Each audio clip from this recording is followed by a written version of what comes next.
Bueno, muy buenas tardes a todos. Un gusto saludarles una vez más. Les quiero invitar a que puedan volver al texto de Corintios, donde tuvimos la lectura alternada, para que podamos, a partir de allí, meditar hoy día y conversar y escuchar lo que el Señor nos tiene preparado. Entonces estamos en 1 Corintios capítulo 1.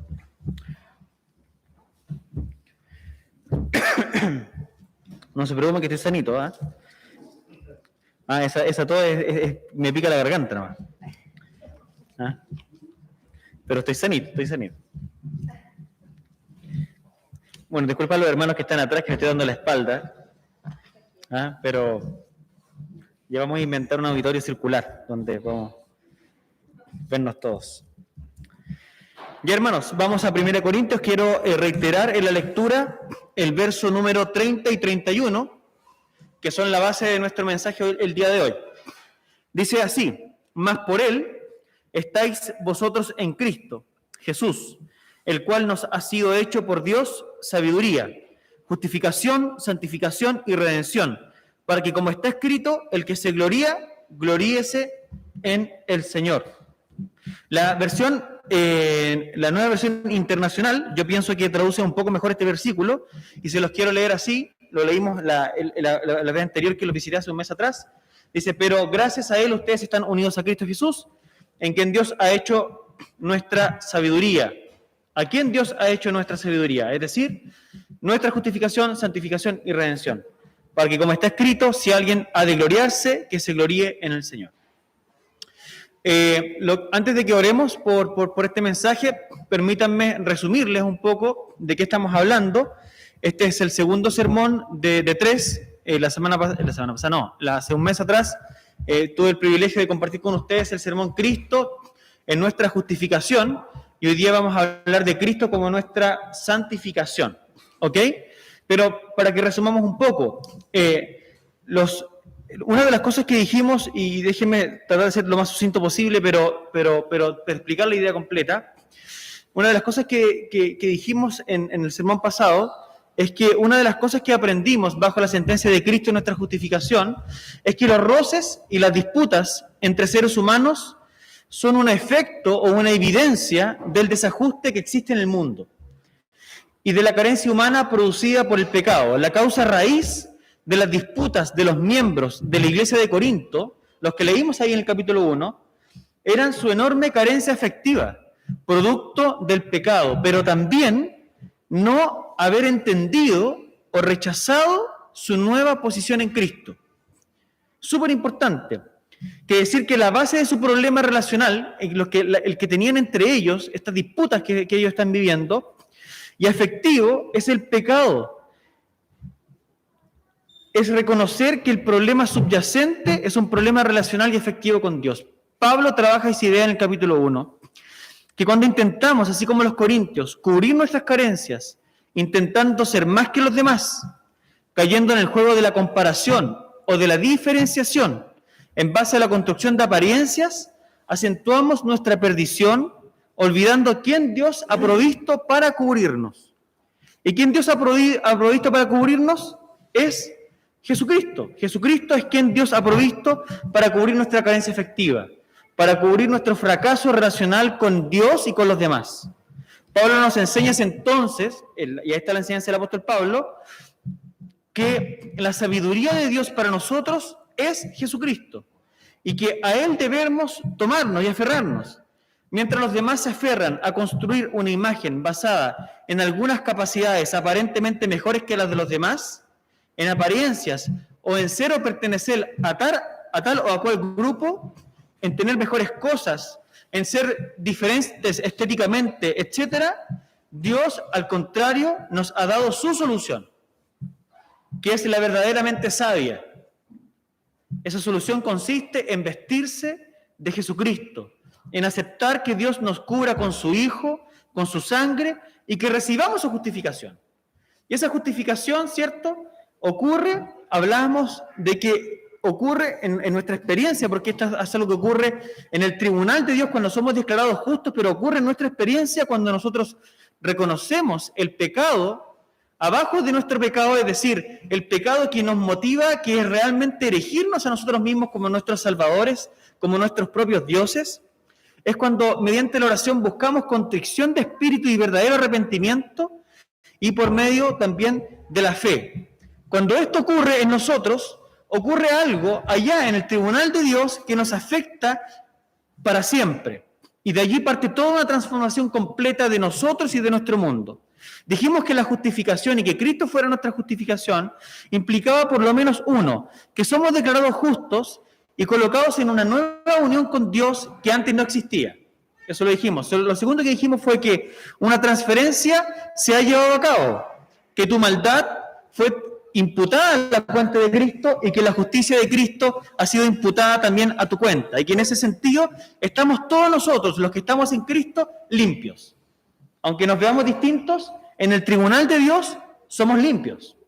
Tercero, que la relación en la cual hemos sido insertados es definitiva e indivisible y que nadie te puede separar de Dios.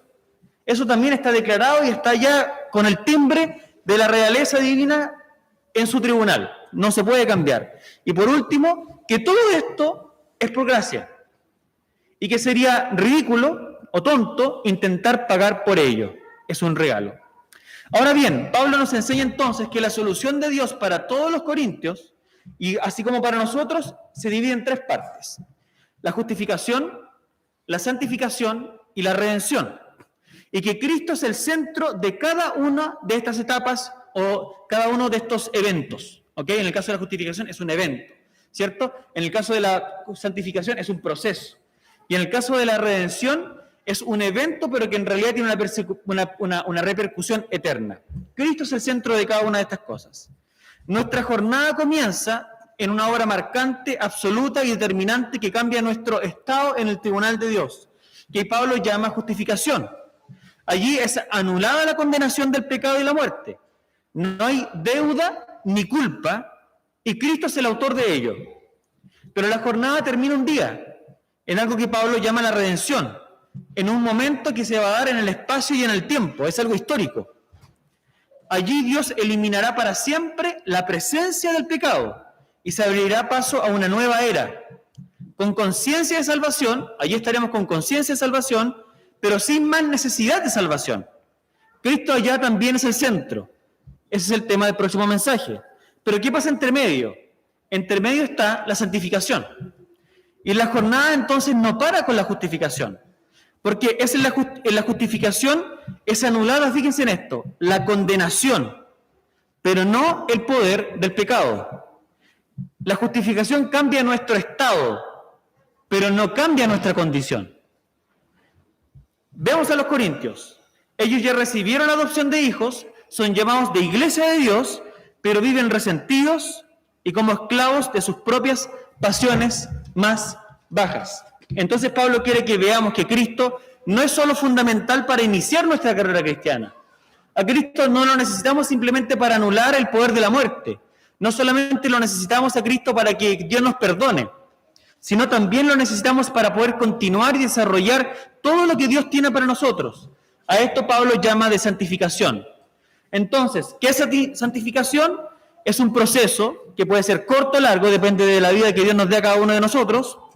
Es el camino en donde aprendemos, vemos y degustamos que Jesús es suficiente y que el pecado no tiene poder ni atractivo para nosotros. Eso es, y de eso es lo que nosotros vamos a hablar hoy. Entonces, en ese sentido, mientras el micrófono no se me caiga, a ver, vamos hoy a hablar. Vamos a intentar aquí, de repente si lo pongo acá, me queda... no, por ahí va, ahí está mejor yo creo, ¿no? Ahí, perfecto, que no se mueva. Entonces, teniendo todo eso en mente, vamos a orar y vamos a pedir a Dios que nos dirija en este mensaje. ¿Ya? Señor, te damos gracias por estar juntos una vez más, por este permiso que tú nos das de reunirnos, Señor, de estar contigo y de leer tu palabra y de buscar edificación a través de ella. Nosotros, oh Señor, pedimos que tu Santo Espíritu nos instruya en esta mañana y que aprendamos, oh Dios, más de ti, a satisfacernos más en ti, a degustar más todo lo que tú nos has dado. En el nombre de Jesús, amén. ¿Cómo Pablo les enseña esto de la santificación, de que Cristo es nuestra sabiduría y es por eso nuestra santificación a los corintios y a nosotros? Yo postulo que son tres cosas las que este pasaje nos está enseñando. La primera es que Pablo nos indica que el llamamiento es global y tiene como centro a Cristo. Esa es una primera cosa que Pablo nos va a decir que tenemos que entender de por qué Cristo es nuestra sabiduría y Cristo es nuestra santificación. Y eso está en el verso número 2. El verso número 2 del capítulo 1 dice: a la iglesia de Dios que está en Corinto, a los santificados en Cristo Jesús, llamados a ser santos, con todos los que donde, en cualquier lugar, invocan el nombre de nuestro Señor Jesucristo, Señor de ellos y nuestro. Este verso resalta que ellos, los que en cualquier lugar invocan el nombre del Señor, son tan creyentes como nosotros y que Cristo es nuestro Señor. Pablo acá nos coloca en una perspectiva que arroja y elimina toda búsqueda o interés de superponer una cultura a otra. Los corintios sufrían de inferioridad. Es por eso que intentaban constantemente diferenciarse de los otros, indicando que algunos eran de Pablo, que otros eran de Cefas, que otros eran de Apolo y que otros eran de Cristo. Ellos creían, consciente e inconscientemente, que había niveles de cristianismo y que había líneas de enseñanza y personas más valiosas que otras. Fíjense, el pecado continuaba ejerciendo poder sobre ellos porque ellos no entendían que Cristo era suficiente para todos y que Él era capaz de dignificar a todos por igual al máximo nivel posible, siendo innecesarias las luchas de clases, de élites o de grupos. Los corintios no entendían que Cristo en ellos los tornaba ricos a más no poder. Y como perdían de vista a Cristo, entre ellos habían roces, disputas, y se mareaban entre ellos y peleaban y discutían. Era común en el Imperio Romano discriminarse, ya que ser un político dominante era atractivo y glamuroso. No así ser un comerciante, un artesano o un esclavo. No había glamour en ser asociado a un esclavo cuando eras un artesano. Tampoco era glamuroso que te asociaran a un artesano cuando eras un comerciante, con varias propiedades. Y así también se le puede aplicar al político. Para el político no era interesante que lo asociaran con un comerciante. Había más valor en pertenecer a un grupo, en tener ciertas cosas. Hoy la iglesia sigue sufriendo por la misma razón. Y el pecado se sigue enseñoreando de nosotros porque damos mucho valor a nuestra cuna, a nuestros logros, a nuestras posiciones, a nuestra familia de origen o al estatus social que alcancemos. Pero Pablo nos indica que debemos valorar y centrarnos ¿en quién? En Cristo. Los cristianos hemos sido llamados en Él, por Él y para Él. Y no hay valor más grande en el mundo que pertenecerle. Valorar a Cristo por sobre todo elimina nuestra arrogancia, ya que somos obligados a tener en alta estima a nuestros hermanos, cualquiera sea su procedencia o historia. En el cuerpo de Cristo no hay venezolanos, no hay colombianos, no hay chilenos.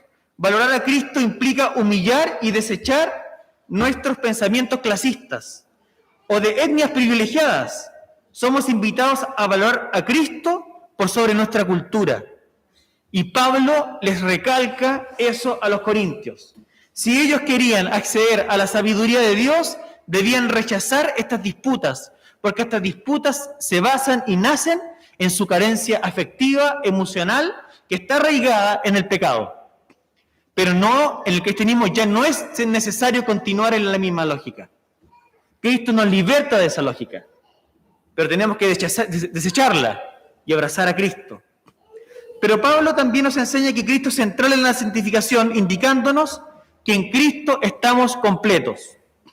Somos puestos en este viaje de la vida luego de nuestra conversión y justificación, algunos más tiempo que otros, otros menos, para que degustemos y apreciemos a Cristo más que a nada. De eso se trata la santificación. Y Pablo le dice a los corintios y a nosotros, allí mismo en el verso 4 en adelante, si quieren lo pueden ver, lo voy a leer: gracias doy a mi Dios siempre por vosotros, por la gracia de Dios que os fue, mira, un evento pasado, que os fue dada en Cristo Jesús. Los corintios tienen un problema presente y Pablo les recuerda aquello que ellos ya han recibido. Porque en todas las cosas fuisteis enriquecidos en Él, en toda palabra y en toda ciencia, así como el testimonio acerca de Cristo ha sido confirmado en vosotros, de tal manera que nada os falta en ningún don. Pero ¿cómo, Pablo? ¿Qué está mirando Pablo acá? ¿No está viendo que ellos se agarran de las mechas y pelean entre ellos? Y más adelante Pablo nos va a contar en la carta que incluso muchos casos de inmoralidad hay entre ellos. Y Pablo les dice esto. Es que Pablo está mirando a la obra de Cristo. Y Pablo está hablando todo aquello que nos ha sido imputado en el tribunal de Dios. Y eso es lo que vale. Y entonces Pablo continúa: de tal manera que nada os falta en ningún don, esperando la manifestación de nuestro Señor Jesucristo, el cual también os confirmará hasta el fin, para que seáis irreprensibles en el día de nuestro Señor Jesucristo.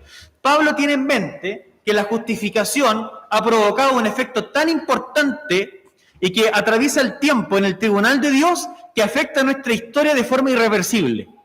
Y aunque nosotros podamos vivir de repente ciertos aspectos del pecado y nos veamos de repente un poco como enredados en el pecado, Pablo entiende que a los cristianos, a la familia de Dios, aquellos que han sido lavados por la sangre de Cristo, es de una forma inevitable que ellos triunfen. Es inevitable. Y Pablo entonces los quiere llevar a ellos a que puedan observar esto para que puedan romper las cadenas de esclavitud. Recuerden, la justificación ocurre en el tribunal de Dios, pero la santificación empieza a tener efectos en nosotros. Y nosotros entonces empezamos a vivir y a usufruir de todo aquello que Cristo ha conseguido. Y Pablo quiere que ellos puedan ver esto. Y puedan ver que todo esto fluye a través de Cristo. Y por eso ellos deben y necesitan rechazar todo aquello que la cultura les quiere mostrar como valioso para que abracen a Cristo como lo más valioso. Los corintios sufrían de pobreza intelectual, emocional y espiritual. Y nada debe ser peor que subestimar los bienes y atributos que posees. No hay pobre peor que el que vive mirando para el lado y no aprecia lo que tiene y aprende a construir desde allí. Los corintios, que habían sido colocados en un nuevo estado junto a Dios, seguían pensando que para estar completos necesitaban abrazar las ideologías modernas de su época. Ellos querían poseer el entendimiento y sabiduría de los griegos y al mismo tiempo se avergonzaban de la cruz. ¿Por qué? Porque parecía una locura. Hoy muchos tienen miedo y vergüenza de la cruz. Hablar de Jesús, de la vida santa de Jesús, de su muerte en la cruz y de su resurrección es un tabú. No se ve bien en la mesa, ni en la feria, ni en la escuela, ni en la universidad, ni en el trabajo. Y muchos cristianos se han rendido a lo que dicta la cultura predominante, escondiendo su fe y abrazando ideologías baratas, solo porque están de moda. Se han quedado sin argumento. Se empobrecieron cuando lo tenían todo y eran ricos. Pablo les recuerda a los corintios que él, sabiendo que ellos valoraban a los grandes pensadores y el glamour de Roma, fue a ellos, y aquí les voy a leer el verso número 4 del capítulo 2, con temor y temblor, no con palabras ni un mensaje persuasivo, de humana sabiduría, sino con demostración del Espíritu y de poder. ¿Y por qué preguntamos nosotros? Pablo nos responde: para que la fe de ellos y la nuestra no esté fundada en la sabiduría de los hombres, sino en el poder de Dios. Hermanos, en Cristo estamos completos y no nos falta nada. Ningún don se nos ha negado. Debemos abandonar los pensamientos empobrecidos y derrotistas de nuestra época. Debemos aprender a apreciar a Cristo más que a nada. Cristo es fundamental para desarrollar nuestra vida cristiana Y si no lo miras a Él, te empobrecerás más de lo que eras antes de ser llamado. Cristo es lo más precioso que puedas anhelar, que puedas comprar o adquirir, y te fue dado como un regalo. Menospreciar a Cristo es menospreciarlo todo. Es caer en el precipicio del poder del pecado. Y entonces todo te deslumbrará. Y como la esposa de Lot, te convertirás en una estatua de sal. Te convertirás en un ser inanimado, sin nada por ofrecer, moribundo y sin atractivo. Por eso dice el profeta, vengan a mí y compren sin dinero. Porque Él nos sacia. Cristo nos sacia. Pero Pablo continúa y nos enseña que Cristo es central en la santificación también. ¿Saben por qué? Porque Cristo es nuestro poder. Dijimos que la justificación anula la condenación del pecado, pero en la santificación nosotros experimentamos cómo el pecado perece, porque Cristo es nuestro poder. Dice 1 Corintios 1:24, que lo leímos en la lectura, más para los llamados, así judíos como griegos, para los llamados. Cristo es poder de Dios y sabiduría de Dios. El Evangelio es el revés de todo lo que hemos valorado en este mundo y en nuestra cultura.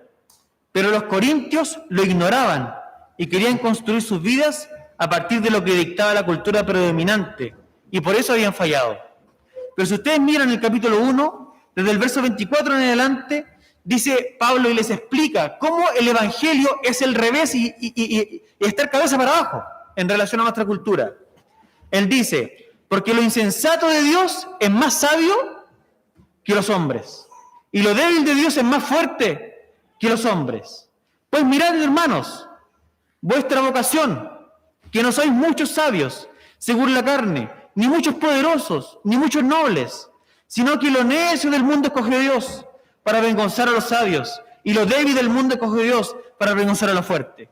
Pero si nosotros nos aferramos a lo fuerte de este mundo, si nosotros nos aferramos a lo sabio de este mundo, a lo lindo de este mundo, no entenderemos ni caminaremos en el Evangelio. Porque Cristo nos redefine toda la existencia y todo lo que debemos valorar. El mundo nos enseña a valorar y a vivir ciertas cosas, a anhelar ciertas casas, a anhelar ciertas posiciones, a anhelar hablar de cierta forma, a anhelar que nuestro perfil de Instagram sea de cierta forma. Esa es la forma que nos vende el mundo. Si nosotros caemos en esa lógica, estaremos fuera de esto. Tenemos que aprender esta lógica. Esta es la lógica, en donde lo débil de Dios es más fuerte que lo más fuerte tuyo. Esa es la lógica que necesitamos entender. Y esa es la lógica que el apóstol Pablo les quiere mostrar a los corintios. En el Evangelio somos fuertes cuando somos débiles. Y allí experimentamos el poder de Dios. ¿Qué le dijo Dios al apóstol Pablo? Bástate mi gracia, porque mi poder se perfecciona en tu debilidad. Santificación es valorar a Cristo más que a nada, de forma que cuando somos débiles somos ricos. Eso es santificación. Y si Dios nos ha dado tiempo desde nuestra conversión hasta hoy, antes de nuestra muerte, es para que nosotros vivamos el privilegio de cambiar. Pero no cambiar para que Dios nos acepte, sino cambiar porque Dios nos ha aceptado. Y para poder degustar las riquezas de su gloria. Por eso que el capítulo termina diciendo que nos gloriemos en Él. Por eso dice el versículo 31, para que como está escrito, el que se gloría, gloríese en el Señor. Si hay alguna razón por la cual tú debas gloriarte, levantar tus brazos, agradecer, o salir de trekking a ver la naturaleza, no es para ser un gallo moderno, bacán, con una linda foto, con un bacán volcán atrás y mostrar que tú eres un tipo pudiente que tiene plata para tener vacaciones, sino para que tú al caminar puedas gloriarte en la creación de Dios y puedas darte cuenta que Dios, como tu Padre, te ha dado todo esto como su Hijo, de forma inmerecida, de forma gratuita, cosa que tú puedas dar gloria a Dios en tu corazón. Es un privilegio que nos es dado en Cristo, en la cruz. en su tribunal y redunda por el Espíritu para nosotros, para que lo gocemos mientras vamos en la caminata de esta vida, en este viaje que es la vida. Pero vivimos con gozo por eso, porque sabemos que todo lo hemos recibido de gracia. Y así entonces, cuando estamos con alguien, cualquiera que éste sea, pobre o rico, estamos con tranquilidad, porque nada debemos demostrar, porque no importa nuestra forma de hablar, no importa si nuestras palabras son rebuscadas o no, no importa si está en una moda o no, no importa si mi chaqueta está a la moda o no está a la moda. Estoy tranquilo y en paz y me puedo relacionar en tranquilidad. Cuando crezco, eso es un fruto, es un efecto de valorar a Cristo y de mirarlo a Él, porque te hace rico por dentro. Y entonces tu cara cambia, entonces tu sonrisa cambia, tu mirada cambia. Eso es santificación, es valorar a Cristo, es ver todo lo que Cristo consiguió en la cruz, la justificación, mirar la justificación y cómo ella brota para ti, brota para tu vida, brota en riqueza, brota en abundancia, para que andes tranquilo por la vida. Y entonces no dependerás de alcanzar un título universitario. Y aunque Dios te lo dé, sabrás que tu valor no está allí. ¿Qué es lo que eres? Soy ingeniero. ¿Qué es lo que eres? Soy prevencionista. No, queridos hermanos. Esas son cosas que estudiamos. Esos son títulos que la gente inventa. Nosotros somos o no somos delante de Dios. Él es el patrón. Él es el absoluto. Y si Él dice que tú eres tu hijo, que tú eres su hijo y que a ti te ha engendrado hoy, se acabó. No hay nada más que buscar en la vida. Y todo lo demás viene por añadidura como un regalo para este mundo presente, pero que un día va a ser quemado por fuego. Ni te preocupes de eso. Aprende a usufruir. Pablo es tan insistente en esto que cuando escribe su segunda carta a los Corintios, si ustedes ven el capítulo 6, él tiene un texto allí que se los quiero leer porque yo creo que tiene todo que ver con esto.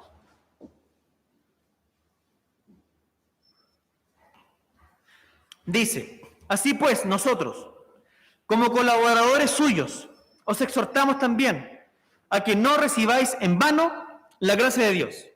¿Qué es recibir en vano la gracia de Dios? Es que Dios te justifica, pero ni pescas eso cómo eso implica para ti. ¿Qué efectos tiene para tu vida? Porque dice, en tiempo aceptable te he oído, y en día de salvación te he socorrido. He aquí ahora el tiempo aceptable, he aquí ahora el día de salvación. No damos a nadie ninguna ocasión de tropiezo, está hablando Pablo de su ministerio, para que nuestro ministerio no sea vituperado. Antes bien, nos recomendamos en todo como ministros de Dios. Y fíjense ustedes ahora la lógica de la vida de Pablo. En mucha paciencia, en tribulaciones, en necesidades, en angustias, en azotes, en cárceles, en tumultos, en trabajos, en desvelos, en ayunos, en pureza, en ciencia, en longanimidad, en bondad, en el Espíritu Santo, en amor sincero, en palabra de verdad, en poder de Dios, con armas de justicia a diestra y a siniestra, por honra y por deshonra, por mala fama y por buena fama, como engañadores, pero veraces, como desconocidos, pero bien conocidos, como moribundos, mas he aquí vivimos, como castigados, mas no muertos, como entristecidos, mas siempre gozosos, como pobres, mas enriqueciendo a muchos, como no teniendo nada, mas poseyéndolo todo. Nuestra boca se ha abierto a vosotros, oh Corintios, nuestro corazón se ha ensanchado, no estáis estrechos en nosotros, pero si sois estrechos en vuestro propio corazón. Pues, para corresponder del mismo modo, como a hijos hablo, ensanchaos también vosotros. Cristo es poder de Dios para nosotros en la medida que nosotros ensanchamos nuestro corazón. ¿Qué es ensanchar nuestro corazón? Es cambiar nuestra forma de pensar. Pablo se sometió a este tipo de vida turbulenta, ajetreada, desde el punto de vista del mundo, empobrecida, porque tenía una visión amplia de la vida. Nadie se puede despojar si no tiene una visión amplia de la vida. Los que no se despojan son los que tienen una visión estrecha de las cosas. Los que no son generosos son los que piensan que sí, porque dan, van a quedar sin nada. Piensan de forma estrecha. Pero si tú ves a Cristo, si tú miras su riqueza, tu corazón abundará y se abrirá. tu corazón se ensanchará y entonces vivirás la santificación de la forma más deleitosa, no sé si existe esa palabra, posible. En la justificación, la condenación del pecado es exterminada y en la santificación, el poder del pecado. Pero no podremos vencer el pecado si nuestro patrón valórico de lo que deseamos y apreciamos no cambia. Y por eso es que Cristo es central. Pues si aprendemos a mirar a Cristo y aprendemos a darnos cuenta que nuestro perdón y la promesa de vencer la muerte descansa en su vida y obra, entonces aprenderemos a valorar todo lo que rodeó a su vida y a su obra. Y entonces comenzaremos a entrar en la dinámica de la vida espiritual que Dios nos ha diseñado. Allí, recién allí, nuestros valores comenzarán a cambiar en forma silenciosa, porque de a poco consideraremos los miembros de nuestro cuerpo terrenal como muertos, y aquí cito a Pablo de nuevo, a la fornicación, a la impureza, a las pasiones, a los malos deseos y a la avaricia. Cuando Cristo crezca, entonces las diferencias sociales o étnicas pasarán a segundo plano y habremos entrado en el gozo de la vida centrada en Cristo. Entonces, ¿cómo lo hacemos? Resumiendo, rechazando todo accesorio vano a nuestra vida y existencia, no adjudicando de valor supremo a nada excepto a Cristo. 2, cambiando nuestra forma de pensar. Acepta que Dios es más sabio y que su dinámica es lo que tú necesitas. Y por último, haciéndote débil, permitiendo que los demás conozcan tus debilidades y que tu poder viene de la cruz. Así ensancharemos nuestro corazón, reduciendo el poder del pecado y experimentando la plenitud de la obra de Cristo en nosotros. Oremos. Señor, tu palabra está sembrada y en los corazones que tú has escogido germinará, produciendo fruto a 30, 60 y a 100 por uno. Que tu palabra fructifique en todos nosotros, Señor, y que tu iglesia viva en tu paz y en la llenura de aquel que todo lo llena. En el nombre de Jesús, amén.